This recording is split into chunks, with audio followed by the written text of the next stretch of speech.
Saudi Arabia's defense ministry said it shot down drones aimed at petroleum targets, some in eastern province and other in capital Riyadh. यानी Riyadh समेत पूर्वी हिस्से में Saudi के drone strikes की गई हैं। सऊदी का दावा है ड्रोन गिरा दिए गए, लेकिन कुछ लोगों का यह भी दावा है कि यहां धमाकों की आवाजें सुनाई दी हैं।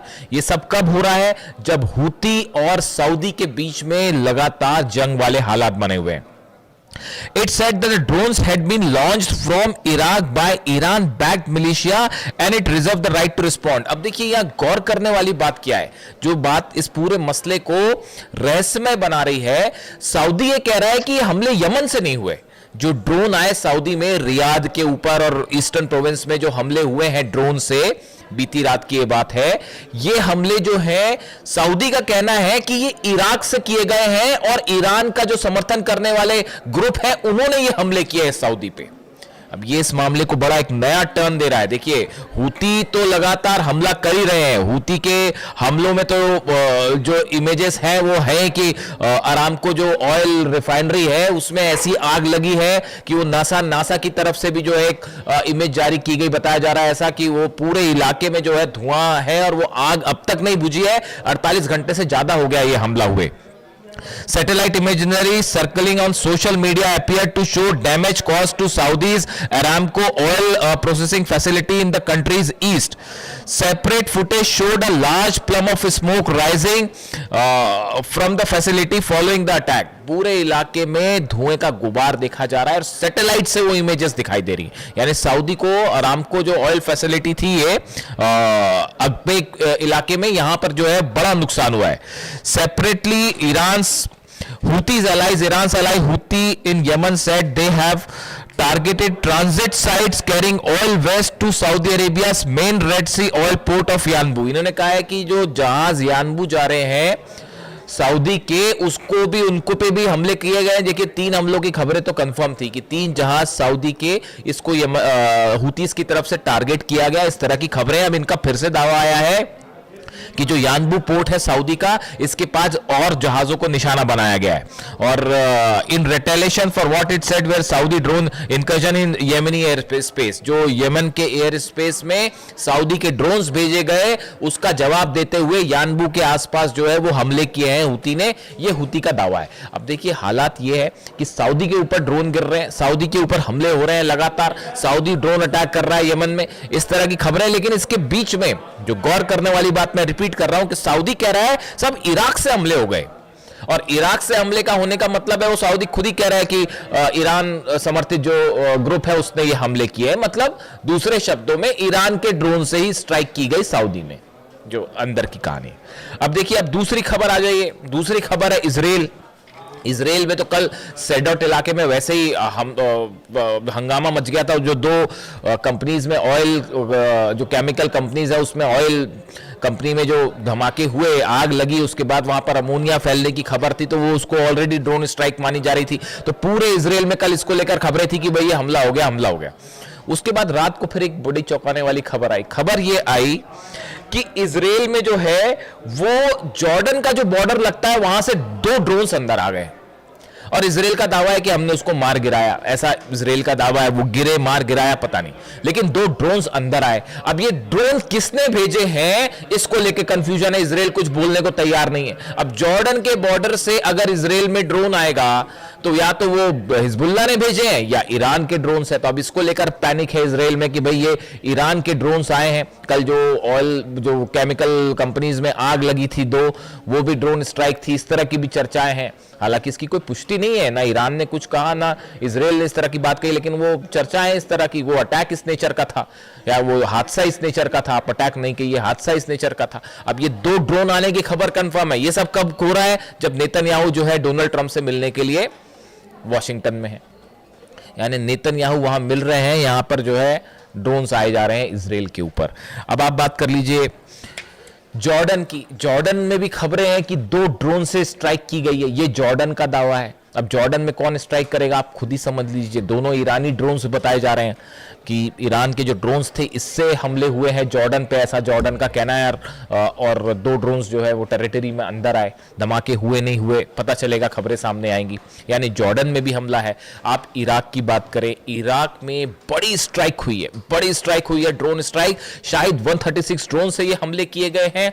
करीब 5 से 6 जगहों पर धमाके हुए हैं। जो अमेरिकी एम्बेसी है उस एम्बेसी के पास ड्रोन स्ट्राइक हुई। उसका नतीजा यह हुआ कि करीब 10 फाइटर जेट अमेरिका के तुरंत टेक ऑफ करते हैं। ये अंदेशा था, ऐसा लग रहा था कि अमेरिका फोर्सेस को कि ये बड़ी स्ट्राइक हो गई है और मिसाइल हमले भी हो सकते हैं, और अगर एम्बेसी पे मिसाइल गिर गई, सैनिकों की और कैजुअलिटी हो जाएगी, अधिकारों की कैजुअलिटी हो गई तो और जो है बदनामी हो जाएगी। वैसे ही जॉर्डन में कितने मरे हैं अभी तक पता नहीं चल पा रहा है। जॉर्डन में कितनी कैजुअलिटी हो पता नहीं चल पा रही है, कुछ बोलने को तैयार नहीं है। ईरान ने दावा कर दिया 200 सैनिकों को हमने मार दिया है, तो वो एक अलग कहानी खड़ी हुई है। दूसरी तरफ वो जहाज जो जले हैं वो नंबर्स मैं आपको बता चुका हूं, 20 से ऊपर जहाज है जो डैमेज है। ऐसा दावे हैं कि 20 से ज्यादा जहाज जो है वो ईरान ने डैमेज कर दिए। अब ऐसे में ये इराक पर हमले क्यों हो रहे हैं, जरा इस बात को समझिए, समझना जरूरी है। ये हमले कोई रैंडम हमले नहीं हो जा रहे कि बस आज मन किया इसलिए हमले कर लिए, ऐसे हमले नहीं है। जो मेरी जानकारी है उसके मुताबिक एक बैठक होती है, ये बैठक हुई थी 24 घंटे पहले। इस बैठक में डोनाल्ड ट्रंप शामिल थे, जितने अधिकारी हैं, ब्रेड कूपर सेंटकॉफ के चीफ हैं वो शामिल थे, Dan Caine, general Dan Caine शामिल थे, पीट हेग्सेथ शामिल थे। इसमें इस बैठक में बताया जाता है कि ब्रेड कूपर की तरफ से डोनाल्ड ट्रंप को यह ब्रीफ किया गया सेंटकॉम चीफ की तरफ से कि भाई हमने जितनी स्ट्राइक्स करनी थी ईरान पर वो कर ली। एयर स्ट्राइक्स की लिमिट होती है कि वो कर लिया, जितना नुकसान पहुंचाना था पहुंचा लिया, अब इससे ज्यादा एयर स्ट्राइक करने का फायदा नहीं है। तो फिर बोला जाए कि अब क्या किया जाए, तो बोले ग्राउंड ऑपरेशन एकमात्र तरीका है कि ग्राउंड ऑपरेशन किया जाए। ईरान उसके लिए तैयार बैठा है। ईरान कह रहा है यू आर वेलकम, कदम रख के देखिए हमारी जमीन पर, उसके बाद हम बताते हैं क्या होगा। वो ईरान की सेना तो 8-9 लाख सैनिक तो तैयार है ही है, वो 9 करोड़ जनता भी तैयार है। वो तो पिछली बार हेलीकॉप्टर रेस्क्यू, जो प्लेन का पायलट जो क्रैश हो गया था, प्लेन और पायलट फंस गया था वहां पे, और वो जो है उसको निकालने के लिए ईरान की सेना बाद में पहुंची, वो आम लोग जो है वो भिड़ गए थे अमेरिकन फोर्सेस से। तो वो जो 9 करोड़ लोग हैं वो अलग तैयार है। एक भी सैनिक ने अगर कदम रखा तो क्या होगा, तो बोले ग्राउंड ऑपरेशन करेंगे। तो फिर ग्राउंड ऑपरेशन करेंगे तो ग्राउंड ऑपरेशन कैसे किया जाए, तो ऐसी खबरें हैं सोर्सेस से। रशिया की केजीबी ने यह अलर्ट दिया ईरान को कि जो इराक बॉर्डर है उसको लेकर अलर्ट रहिए, यहां से किसी तरह का ग्राउंड ऑपरेशन होने की खबरें हैं कि अगर अमेरिका यहां से ग्राउंड ऑपरेशन करके अंदर घुसने की कोशिश कर सकती है अमेरिकन फोर्सेस, या कुर्द लड़ाकों की मदद से यह ऑपरेशन हो सकता है। इसीलिए आप ये जो देख रहे हैं लगातार हमले हो रहे हैं, कुर्दिश लड़ाकों के जितने हथियारों के ठिकाने हैं या जहां से वो ड्रोन लॉन्च कर सकते हैं या जहां पर उनके बेसेस हैं, इन सबको तबाह किया जा रहा है। ये इंफ्रास्ट्रक्चर तबाह किया जा रहा है, और यही ईरान की प्रीएम्प्टिव स्ट्राइक की नीति है, जो कि अहमद वाहिदी साहब जिसको फॉलो कर रहे हैं, जिसको अली खामनेई साहब ने हमेशा अपने सामने रखा, और यही वो कासिम सुलेमानी साहब की रणनीति है कि कैसे दुश्मन से एक कदम आके रह के अगर आपको लगे कि सामने वाला खतरा है उसको आप तुरंत खत्म कर दीजिए। तो यही इराक में किया जा रहा है, इसके पहले कि वहां पर किसी तरह की कोई ग्राउंड ऑपरेशन की संभावना बने, उसको तबाह किया जाए, और इसीलिए ये स्ट्राइक हो रही है।